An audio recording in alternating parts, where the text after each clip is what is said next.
पिंजऱ्यावर दुपारचं वातावरण कसं सैल होतं. बरीच जणं नुकतीच उठली होती. त्यांचा दुपारी दिवस सुरू झाला होता. मिसरी, अंघोळ, चहापान आणि जेवण चाललेलं होतं. पिंजरा हे एका हौशी माणसानं सुरू केलेलं केंद्र. राहणं, कला सादर करणं याचं एकत्रित ठिकाण. पायपीट नाही, गाडी नाही, गावोगावच्या जत्रा नाहीत, फड नाही. सगळं काही एकाच छत्राखाली, एकाच परिसरात. हायवेला लागून 5 एकरात तो पसारा होता. बाहेर बोर्ड होता, महाराष्ट्राचं कला केंद्र पिंजरा. आत एक मजली मुख्य इमारत. या इमारतीला तळमजल्यावर 15 एक दालनं. हॉलसारखंच प्रत्येक दालन. साधारण 1000 फुटाचं दालन. अर्ध्या भागात गाद्या, लोड. अर्धा भाग लावणी सादर करणाऱ्या कलावंतिणीसाठी मोकळे. या इमारतीच्या पहिल्या मजल्यावर मालकाचा रहिवास. या मुख्य इमारतीलगत भोजन हॉल, किचन. एका वेळी 100 माणसं जेवायला बसतील एवढी जागा. भोजन हॉलची व्यवस्था स्वतंत्र कॉन्ट्रॅक्टरकडे. दुपारी चहा, भोजन, संध्याकाळी 8 पूर्वी जेवण त्यांनी द्यायचं. गरज वाटली तर रात्री 12-1 वाजता चहा देण्याचं काम त्याचं. महिन्याचं कॉन्ट्रॅक्ट, ताटावर हिशोब. मुख्य इमारतीपासून अंतर राखून 15-20 खोल्या. पुरुषांच्या अलग, स्त्रियांच्या अलग. प्रत्येक खोलीत संडास, बाथरूम, 4 कपाटं. एका खोलीत 4 बायका किंवा 4 पुरुष एकत्रित राहायची सोय. नाचणाऱ्या बायकांची सोय तशी गाणाऱ्या बायकांची सोय. या बायकातही वर्गवारी. उत्तम गाणाऱ्या वेगळ्या, बऱ्यापैकी वर्ग 2 मध्ये आणि नवशिक्या वर्ग 3 मध्ये. नाचणाऱ्या मुलींची तीच पद्धती. तरुण, सुंदर, उत्तम नाचणाऱ्या मुली वर्ग 1 मध्ये, बऱ्यापैकी वर्ग 2 मध्ये आणि नवशिक्या, पाय आपटणाऱ्या, अंग हलवणाऱ्या, डोळे मोडणाऱ्या त्या 3 मध्ये. वर्गानुसार रेट. क्लास 1 1000, क्लास 2 750, क्लास 3 500 रुपये. व्यवहार अगदी पद्धतशीर. तमाशाच्या फडात संधी मिळाली नाही, फडाचे सुगीचे दिवस संपले किंवा फडावर नाचण्याऐवजी प्रतिष्ठेनं परिस्थितीसाठी नाचावं लागतं, अशा मुली पिंजऱ्याकडे येतात. पिंजऱ्याचा मालक सिताण्णा पिसाळ येणाऱ्या मुलीची परीक्षा घेणार, नाच बघणार, गाणं ऐकणार, खेळामागे बिदागी ठरवणार. पुरुष कलावंतांची वाद्य वाजवण्यावर बिदागी. पेटीवाल्याला 150, ढोलकीवाल्याला 150, तुणतुणं टाळवादकाला 100-1. ही बिदागी खाऊन पिऊन.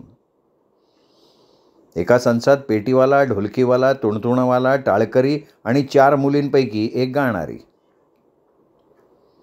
हा कलानंद लुटण्यासाठी एकटा कोणी येत नाही. क्वचित येतो एखादा बेवडा किंवा एखादीत गुंतलेला जीव सोडवून घेण्यासाठी येणारा. बाकी येणारे टोळक्याने 2, 4, 6 जण. येतानाच प्रवेशद्वारावर त्यांना 100 रुपये प्रत्येकी याप्रमाणे तिकीटं काढायला लागतात. आत आले की कॉमन हॉलवर उलट्या क्रमांकानं एक संच येतो. म्हणजे शिरणी 3 मधल्या मुली पहिल्यांदा येतात, 1 लावणी म्हणतात, मग दुसऱ्या श्रेणीतल्या मुली येतात आणि शेवटी पहिल्या श्रेणीतल्या मुली येतात. आलेलं टोळकं आवडता संच निवडतात, त्यानुसार अधिकृत पैसे भरतात. नाच सुरू होतो, फरमाईश सुरू होते, कधी चढाओढ लागते. एखादा हौशी नोटा मोजून नाचणारणीला मांडीवर बसवतो.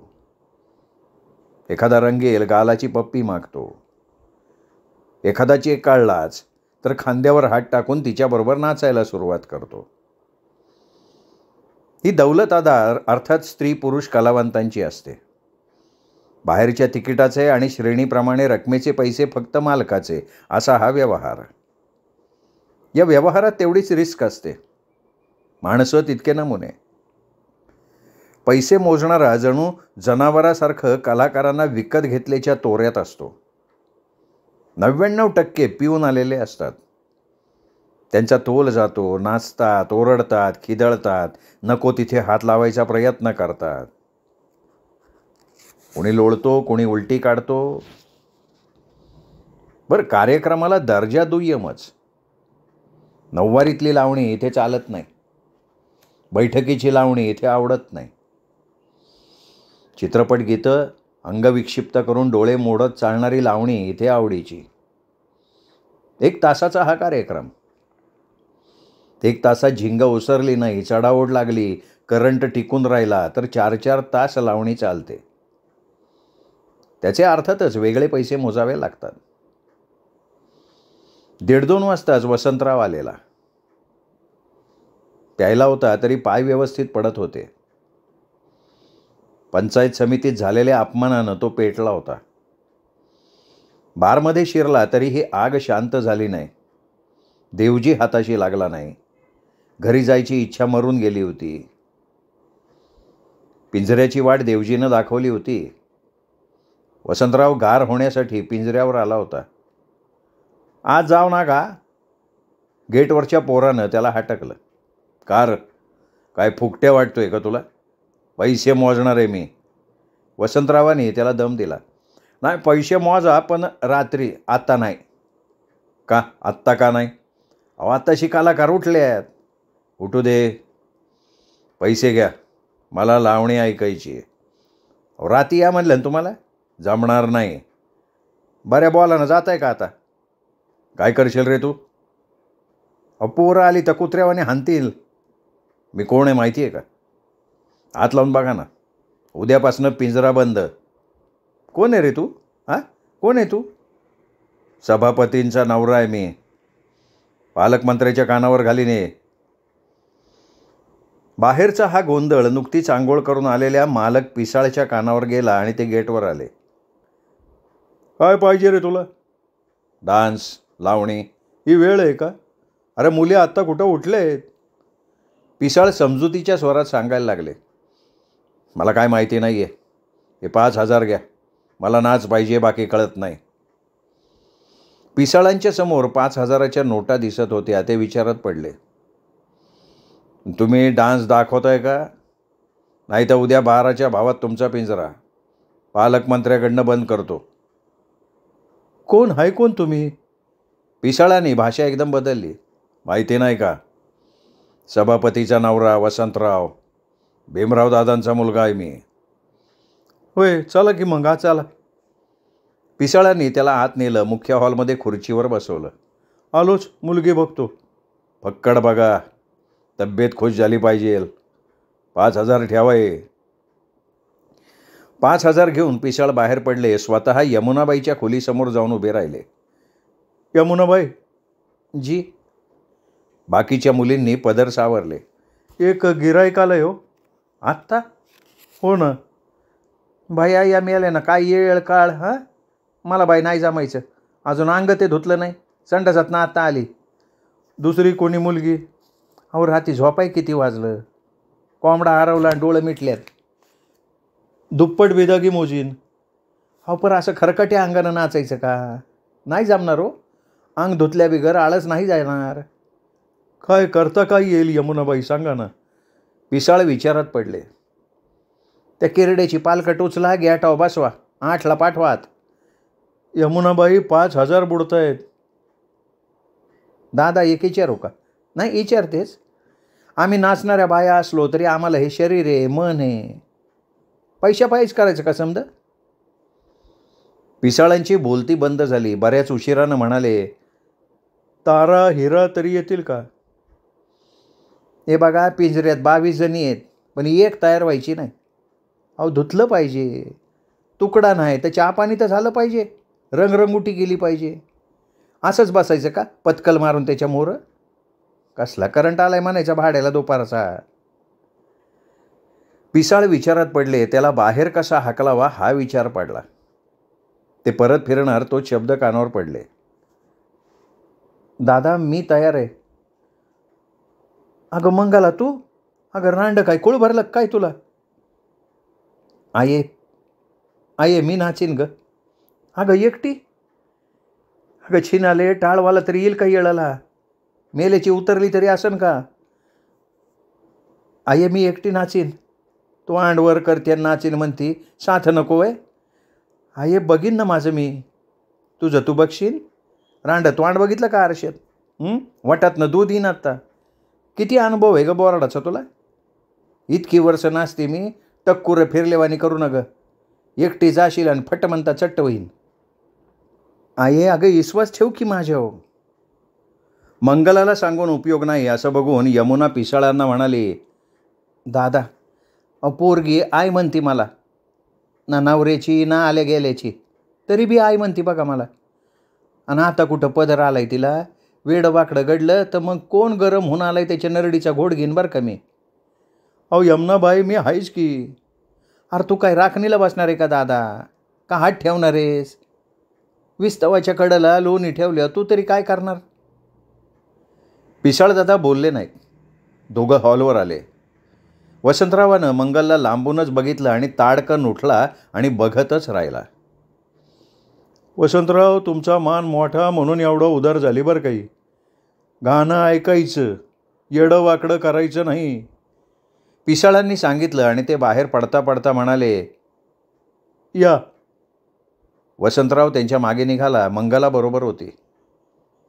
हे बघा, पेटीवाला ढोलकीवाला कुणी नाही आहे. दोघंच बसा. अजून ते भडवे तयार नाही झालेले. अहो राती बारी झाल्यावर ढोसत्यात आणि मग होत आहे तुताने दुपारपर्यंत. त्यांनी एक रूम खोलली. बसा, इथं बसा आणि हां, दार उघडं राहू द्या. पिसाळ निघून गेले. वसंतराव गादीवर लोडाला टेकून बसला. बस. उभीच बरी. कोणतं म्हणू. अगं बसून म्हण. बसून. ताल नाही, ठेका नाही ना. बस आणि म्हण. ती अवघडून लांब बसली. कोणतं म्हणू. तुला आवडेल ते. तुमची फरमाईश. नाही, तशी आवड नाही मला. तुला आवडतं ते म्हण. तिने गाणं म्हणायला सुरुवात केली. आवाज गोड होता. वसंतरावांना आवडला आवाज. वाद्यांचा दणका नव्हता, कर्कश आवाज नव्हता, चाल ढोलकीचा आवाज नाही, आचकट विचकट हावभाव नाहीत. दुपारच्या त्या शांत वातावरणात गाणं गोड वाटत होतं. एक लावणी संपली. आता कोणती म्हणू. त्यांनी 100-100च्या 5 नोटा काढल्या. कोणतंही म्हण, इथे माझे शेजारी बसून म्हण. नाही, नको. अगं मी हात नाही लावणार, ये बैस. ती तशीच. हजार देतो. तिच्या दृष्टीनं 1000 आकडा मोठा होता. रोज तिला 100-200 मिळत. ती उठली, अंतर राखून शेजारी बसली. ब्लाऊजमध्ये 1000 रुपयांच्या नोटा ठेवल्या. ती लावणी म्हणत होती. वसंतरावांची धुंदी वाढत होती. त्या धुंदीत त्याचा तोल गेला. पटकन त्यांनी तिला जवळ घेतली. ओठावर ओठ ठेवण्यासाठी पुढे झाला तशी मंगला ओरडली. स्वतःला सोडवून घेत उभी राहिली. वसंतराव त्या अवतारानं हादरला. लावणी ऐकायला आला का वेश्येच्या कोठीवर आलाय तुम्ही. मंगला, जा, चला चालायला लागा, चला. अगं माझा तोल गेला ग, चुकलं माझं. मला कोण समजतं तुम्ही. बापजाद्याचा धंदा आहे का माझा. हौशेनं नाचायला आले का मी. तुम्हाला काही धंदेवाली बाई वाटली मी. तिच्या प्रश्नाच्या माऱ्यानं तो बेजार झाला. हात जोडून म्हणाला, चुकलं माझं. मग बसा, आम्ही निघाले. मंगला, मी माफी मागितली आहे ना. आधी बसली होतीस तिथे बस लांब, पण जाऊ नकोस ग. ती बसली. थोडा वेळ बोचरी शांतता. विषय सुचत नव्हता. लावणी ऐकण्यातली मजा संपली होती, पण ती समोर हवी होती. तसंच बसून राहणं तर शक्य नव्हतं. आपुलकी पेरायला हवी होती. सहवासात खूप बरं वाटत होतं. संबंध जोडायला हवे होते. कोणत्या गावची तू. काय करणार तुम्ही जाणून. ती फुतकारली. नाही, तसं आपलं सहज. तिची नजर खाली होती. याच्याही नजरेचं फुलपाखरू झालं होतं. तिच्यावर स्थिरावत नव्हतं. तू म्हणालीस हौसेनं नाचत नाही म्हणून. हां. का नाचतेस मग. परिस्थिती नाचवती मला. मला माफ कर, मगाशी चूकच झाली. तू मोकळेपणानं बोल. 12वी सायन्सला आहे मी. 87% मार्क आहेत मला. डिग्री डिप्लोमा नशिबी नाही. म्हणलं 2 वर्ष DED करता येईल. नंबर नक्की लागेल, पण हॉस्टेलचा खर्च आहे. म्हणलं यावर्षी नाचून गोळा करावेत, पुढच्या वर्षी घेता येईन ॲडमिशन. घरी कोण असतं तुझ्या? काय दारुड्या बाप आहे, पांगळी आई आहे. तो अस्वस्थ झाला. त्यांनी थोडा विचार केला. मंगला, मी खर्च केला तर कशाच्या बदल्यात करणार? तिच्या नजरेला धार होती. तो काहीच बोलला नाही. काय हवंय काय तुम्हाला, मला सांगा ना. शरीर हवंय का गाणं हवंय? नाही, दोन्हीपैकी काहीच नको आहे मला. ती पाहत राहिली. अगं खरंच सांगतोय, मला काहीच नको. मग एवढे तुम्ही उदार का? मलाच माहिती नाही. ॲडमिशन यावर्षी होऊ शकेल. आता फक्त 2च दिवस राहिले. मग वेळ करू नकोस. सांगशील तिथे पैसे पोहोचवतील.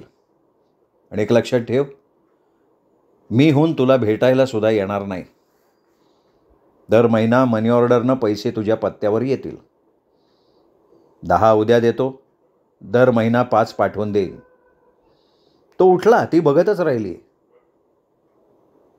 उद्या इथेच येऊ? बावधन नाक्यावर या. मंगला वाईकर म्हणून कुणाला विचारा, पण लवकर या. तो ताड पावलं टाकत निघाला. ताठरलेल्या नजरेनं ती बघत राहिली. पाठीमागे यमुनाबाई उभी होती. ती केव्हा आली हे कळलंही नाही. कोण होता गा आंबट शौकीन? मला काय राहवलं नाही बाया, म्हणून आले मी. आये, अगं देव होता तो. यमुनाबाईचे डोळे मोठे झाले होते. मंगलाच्या डोळ्यातनं पाणी वाहत होतं. वसंतरावांनी कपाट खोललं. तेवढ्यात भीमराव दादा तिथे आले. काय चाललंय? भीमराव दादांनी विचारलं. 10,000 हवे आहेत मला. कशासाठी?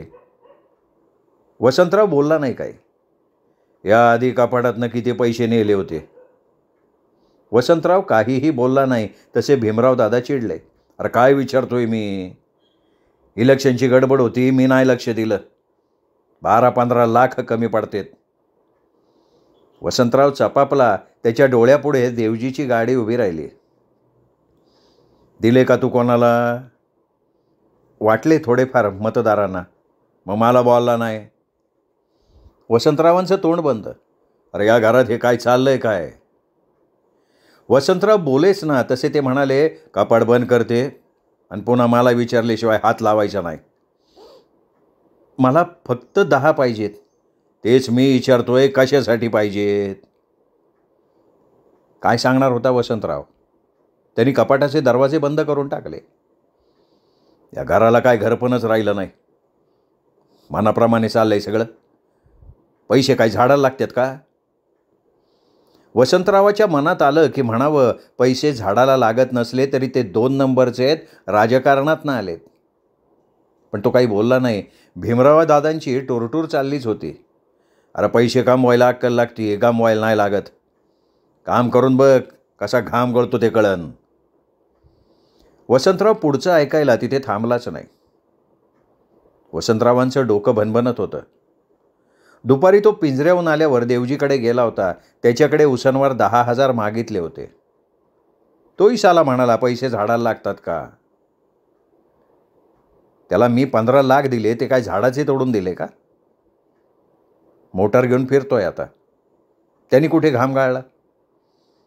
साला बदमाश. एक जात सगळे बदमाश. अरे पैसे झाडाला लागत नसले ना तरी राजकारणाला लागतात. तोडा की. एका चांगल्या कामासाठी 10,000 कोणी देऊ नयेत? वसंतराव आपल्या रूममध्ये शिरला. चंद्रकला साडी बदलत होती. परकर ब्लाऊजवर होती. तेवढ्यात हा आत आला. तिने त्याची दखल नाही घेतली. काय होतंय हे कळण्यापूर्वी त्यांनी तिला कवेत घेतलं. तिच्या अंगाला छाती घासत राहिला. अहो हे काय, दार उघडं आहे. असू दे की. तो तिच्या शरीराला घुसळत राहिला. अहो दार बंद करू द्या. तिने दरवाजा बंद केला. त्यांनी तिला अलगद उचललं, पलंगावर आडवी केली. तिने प्रतिकार नाही केला. कितीतरी वेळ तो तिच्यात मिसळून गेला होता. तो थंड झाला तशी ती शांतपणे म्हणाली, झालं समाधान? तो बोलला नाही. अहो, हे असं चोरून मारून दिवसा कशाला? रात्री कुठे होतात तुम्ही? जनाई आली होती. तो काहीच बोलला नाही. मी आटपू का? मला जायचं आहे. 1 वाजता मीटिंग आहे. मीटिंग, सभा, मीटिंग. तो केवढ्यांदा तरी ओरडला. तिची चिमणी झाली. तोच म्हणाला मग, मला 10,000 पाहिजेत. कशाला? कशाला? अरे जो तो हाच प्रश्न करतोय, कशाला कशाला कशाला? मी काय लहान आहे का आता? कारणच हवं आहे का? आणि मी ते तुम्हाला सांगायलाच पाहिजे का? अहो, पैशाचे सगळे व्यवहार मामनजी बघतात. ते म्हणाले झाडाला पैसे लागत नाही. झालं. अहो, पण तू देणार आहेस का नाही? माझ्याकडे कुठं पैसे? तुझ्याकडे कुठे पैसे? अगं, दुभती गाय होण्यासाठी तुला राजकारणात पाठवली आणि तू म्हणतेस पैसे कुठनं? कुरण असतं ते कुरण. खायचं नाही, तोबरे भरायचं. योजनाच्या योजना ओरबडून खायच्या. राजकारणात पैसेच पैसे. हे बघा, मी अजून कोणाकडनं पैसे घेतलेले नाहीत. मग घे, पैसे घे. एवढा चांगला संसार सोडून सभापती झाली आहेस ना, घे पैसे. कुठल्याही कॉन्ट्रॅक्टरकडे हात पसर. अगं, नोटाच नोटा. मास्तरांच्या बादल्या कर, त्यांच्या अडचणी कर. पैसेच पैसे. ती गप्प. तिची साडी आता नेसून झाली होती. बॅग उचलून ती निघणार तसा हा आडवा आला. मला 10 पाहिजेत. ती तशीच उभी. प्रसंग कठीण होता. तो हिंस्त्र झाला तर हात टाकू शकेल अशा पवित्र्यात उभा होता. अहो, खरंच माझ्याकडे एवढे पैसे नाही आहेत, पण मला ते आत्ता आज हवेच आहेत. तिने हातातल्या सोन्याच्या बांगड्या काढल्या, त्याच्या समोर धरल्या. घ्या. त्यांनी त्या घेतल्या. ती बोलली नाही, बाहेर पडली. पक्षाचं शिबिर होतं. जागृती शिबिर. या शिबिरात राज्यातल्या समित्यांचे सभापती, जिल्हा परिषदेचे अध्यक्ष, जिल्हा परिषदेच्या विषय समितीचे सभापती, राज्य कार्यकारिणीचे सदस्य, प्रदेशाध्यक्ष सगळे सामील झाले होते. तसंच राज्यमंत्री, मंडळातले पक्षाचे मंत्री, राज्यातले खासदार तेही सहभागी झाले होते. पक्षाध्यक्ष स्वतः मार्गदर्शनासाठी आले होते. विषयपत्रिकेवर विषय अनेक होते. स्वातंत्र्यानंतर पक्षानं राष्ट्राला काय दिलं, राष्ट्रहितासाठी पक्षाचं ध्येय धोरण काय, 8-10 विषय होते. पक्षातले बोलके मार्गदर्शक मार्गदर्शनासाठी आले होते. मूळ हेतू एकच, पक्ष वाढवणं. सत्तास्थानी असलेल्या पक्षाच्या लोकांनी सत्तेचा वापर करून पक्ष बळकट करणं. आज राज्य सत्तेत युती होती.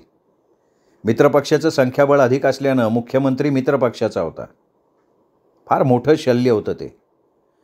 पश्चिम महाराष्ट्रात साखरपट्ट्यात पक्षाची स्थिती मजबूत होती, पण कोकणपट्टी, मराठवाडा, विदर्भात पक्षाला अजून जिल्हा परिषदा ताब्यात घेता आल्या नव्हत्या आणि त्यासाठी हा सगळा खटाटोप सुरू. चंद्रकला शिबिराला आली होती. पंचायत समितीच्या इतर सदस्यांना निमंत्रण नव्हतं, त्यामुळे ते काही येऊ शकले नव्हते. वसंतराव आला नव्हता. भीमराव दादांचा यायचा प्रश्नच नव्हता. ते आज तरी सत्तेत नव्हते. त्यामुळे चंद्रकलेला एकटीलाच यावं लागलं होतं. आल्या आल्या पालकमंत्री मानेसाहेबांनी जिल्ह्यातल्या सगळ्या पदाधिकाऱ्यांचं स्वागत केलं. चंद्रकलाचे हात त्यांनी हातात घेतले. केवढ्यांदा तरी दाबले. चंद्रकलेला केवढा आनंद झाला. एक मंत्री स्वागताला हजर आणि चौकशी किती असते ना. काय तालुक्यात नाही एकट्या झाला काय? अहो, मिस्टर नाही आले होय. नाही, ते कसे येणार? हे शिबिर पदाधिकाऱ्यांचं आहे ना. अहो, महिला पदाधिकाऱ्यांचे पती येतात. आम्ही नाही विरोध करत. हो का? पण त्यांना वेळ नव्हता. हो, तिने ठोकून दिलं. काय हरकत नाही, सोय उत्तम होईन. 5 नंबरचा सूट तुमच्यासाठी. असं म्हणत त्यांनी कार्यकर्त्याला आवाज दिला, ओ नेते. कार्यकर्ता धावत पुढे आला. 5 नंबरचा सूट यांना द्या, आमच्या शेजारचा सूट. कार्यकर्ता चंद्रकलेला घेऊन निघाला. चंद्रकलाची बॅग त्याने डोक्यावर घेतली होती. चंद्रकला तरंगत होती. अक्षरशः ढगावरनं चालली होती. चंद्रतारे हाताशी होते. सभापती झाल्यानं एवढा मान सन्मान होतो हे तिला माहीतच नव्हतं. ती सूटवर आली. कार्यकर्ता बजावून सांगत होता, मॅडम क्लास 1 सूट आहे, एअर कंडिशन, समध्या सुविधा आहेत, फ्रेश व्हा, चहा कापी सूटमध्ये येते. कार्यकर्ता निघून गेला. चंद्रकलानं पदराची पिन काढली, स्वतःभोवती मस्त गिरकी घेतली. दरवाजा उघडा आहे हे सुद्धा तिच्या लक्षात राहिलं नाही. कोण ग तू? चंद्रकला केवढ्यानं तरी दचकली. मी सभापती चंद्रकला. कशी तरी चंद्रकला बोलली, बसाही म्हणायला विसरली. ती बाई स्वतःच कोचात बसली. पालकमंत्री खुश दिसतेत तुमच्या. नाही म्हणजे त्यांच्या शेजारचा सूड दिलाय तुला. चंद्रकला बोलली नाही पण छान हसली. एकटीच आहेस का? हो. हां, तरीच एवढी उडबस. पालकमंत्री चांगलं रसिक आहे. सुंदर बायकाची चांगली कदर करतोय तो. चंद्रकलाला ही वाक्य खटकली. ती तिच्या शेजारी जाऊन बसली. आपण कोण? मी जिल्हा परिषद अध्यक्ष सोपानराव पाटलाची बायको, वैजयंता पाटील. मग आपण या शिबिराला नवरा अध्यक्ष आहे. त्याच्या मागं माझं घोडं. चंद्रकला विचारावं न विचारावं या विचारात पडली आणि शेवटी तिने विचारलं. एक विचारती तशी मी पहिल्यांदाच अशी एकटी बाहेर पडली आहे. तुम्ही माझ्या जिल्ह्यातले आहात. मोकळेपणानं बोला, मी एकटीच आहे. तुम्ही म्हणालात की पालकमंत्री रसिक आहेत, सुंदर बायकांची चांगली कदर करतात. ते काही मला समजलं नाही. अगं आज समजून जाईन की तुला. ती खळखळून हसली आणि वर म्हणाली, अगं तू सुंदर आहे, तरुण आहे. हे बघा प्लीज असं कोड्यात बोलू नका. मी खरंच गोंधळली आहे. अगं तो स्त्रीलंपट आहे. मला जोड्याने हाणला पाहिजे त्याला. पालकमंत्री आहे, महिला पदाधिकारी सोडत नाही तो. चंद्रकला गारठून गेली. आत्ताच काळजात धडधडायला लागलं. अगं व्यसनच आहे त्याला. एकदम अडचणीतच गाठतोय तो. तुम्हाला कसं काय हे माहिती? कसं माहिती? अगं 4 नंबरचा सूट त्या मेल्याचा. कवळी पोरगी नाही मिळाली तर येणार माझ्याकडं. सॉरी, तुमच्या खाजगी जीवनात मी डोकावू नये, पण असा यापूर्वी प्रसंग लय वेळा आला की. आणि तरीसुद्धा तुम्ही आलाय. माननीय सोपानराव पाटलाला जिल्हा परिषदेचं उपाध्यक्षपद टिकवायचे बाया. काय? मग पालकमंत्र्याच्या हातात ही पदं ना. चंद्रकलाचे हातपाय थरथर कापायला लागले. तू आली ना, मला खात्रीच आहे आज मला विश्रांती. मला रातभर झोपू देत नाही ग. चंद्रकला गोठून जाण्याची बाकी राहिली होती. हे बघ, नवरा खुळा असू दे, येडा असू दे, पण त्यो बरोबर पाहिजे, नाही तर लांडगे हाडंसुद्धा ठेवीत नाहीत. अहो, तुमचा नवरा तर तुमच्या बरोबर आहे आणि तो असताना अगं त्याने आणली त्या मोहितेबाईला. या हाटीला तो उतरलाच नाही. भडवा तिच्या शेजारी पासली पडल. आणि माझा पालकमंत्री. अहो पण हे सगळं कशासाठी? नवीन आहेस, हे समज सत्तेसाठी. चंद्रकलेला काय बोलावं हेच सुचेना. जाते मी. ती उठली. एक सांगून ठेवते, राजकारणात करिअर करायचं असेल तर या गोष्टींना महत्त्व द्यायचं नाही. तोडून कोणी काय घेऊन जात नाही का अंगाव जखम बी राहत नाही. रात्र गेली बात गेली असं धोरण ठेवायचं. तुला लय संधी आहेत. तू तरुण आहेस, सभापती झाली आहेस. पालकमंत्र्याला खुश ठेवलं ना तर उद्या जिल्हा परिषदेचे अध्यक्ष, आमदार, मंत्री बी होशील. कधीतरी गंमत जम्मत ग. कोणी कायमची होऊन जात नाही. त्यांची लग्न झालेली असतात ना. चंद्रकलाच्या हातापायातनं वारच गेलं. भले मोठे घण डोक्यावर घाव घालायला लागले होते. वैजयंता बोलत होती, अगं त्यांना मुलं बाळं असतात. घोरपडी गाळ्यात बांधून त्यांना राजकीय आत्महत्या करायची नसती. छोटी चर्चा होती पण आपण दुर्लक्ष करायचं. सत्ता महत्त्वाची, पद महत्त्वाचं आणि पैसा महत्त्वाचा. चंद्रकलाला वाटलं उठा चालत्या व्हा असं म्हणावं, पण ती असह्यतेनं ते ऐकत राहिली. माझं बघ की, नवरा राजकीय नेता मिळाला याचा किती आनंद झालता मला. आणि त्यावेळी तो साधा पक्षाचा कार्यकर्ता होता. तरी लय कौतुक. घरी माणसं येतात, सतत माणसांच्या घोळक्यात वावरतोय. पेपरात फोटो, दादासाहेब, मामासाहेब, तात्यासाहेब यांची तोंडात नावं. लय अभिमान वाटायचा ग. पण भडवा जिल्हा परिषदेचा अध्यक्ष झाला आणि अध्यक्ष होण्यासाठी मला याच पालकमंत्र्याच्या पुढे झोपवली. तेव्हाच वाटलं सुरी घ्यावी नाही तर वेळा घ्यावा आणि कापूनच टाकावं त्याचं ते. पण नाही कापलं. सत्ता मिळाली, मान मिळाला आणि 15 माझी बी प्रतिष्ठा वाढली की. ताई साहेब झाले, अंगाव दागिने आले, 50 एकर जमीन चढली नावावर. पोरं इंग्रजी शाळेत 5 गणीला जाऊन शिकायला लागली.